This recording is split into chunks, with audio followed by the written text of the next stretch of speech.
আবারও চলে আসলাম mini blog নিয়ে। তো আমাদের এখানে নাম কীর্তন হয় বছরে একবার। তো হচ্ছে সেখানে ফার্স্ট জানুয়ারিতে নাম কীর্তন, সে নাম কীর্তন শেষ হয়ে গেছে। আজকে খিচুড়ি, তো আমরা খিচুড়ি খেতে চলে এসেছি।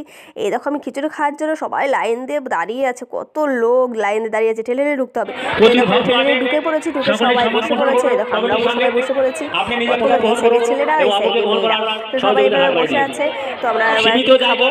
তারপরে দেখো ওই দেখো আমার ভাই খিচুড়ি দিচ্ছে, চেক চেক জামা পরা তো এভাবে আমরা খিচুড়িটা খেয়ে নিচ্ছি। তো খিচুড়িটা এত টেস্ট ভালো হয়েছিল, অনেক খেয়েছি। তো এই দেখো হাত উঁচু করে আবার বাইরে বেরোচ্ছে, আর বাইরে সবাই দাঁড়িয়ে আছে খিচুড়ি খাওয়ার জন্য। তো আবার আমাদের শেষ হলো, তো এই একটা শুরু হবে খিচুড়ি খাওয়া। বেরোতেই পারছি না, সবাই লাইন দাঁড়িয়ে আছে, আমরা বেরোবো তারপরে সে ঢুকবো। আর এই জায়গাটা হচ্ছে খিচুড়ি দেওয়া হয় বাড়িদের জন্য, যারা বাড়িতে নিয়ে যাবে তারা এই সাইডে আসবে, এসে টিফিন কারি যা ইচ্ছা সেটা এসে নিয়ে, যদি বালতি পারো বালতি এসে নিয়ে যেতে পারে। তো এইভাবে আমাদের খিচুড়ি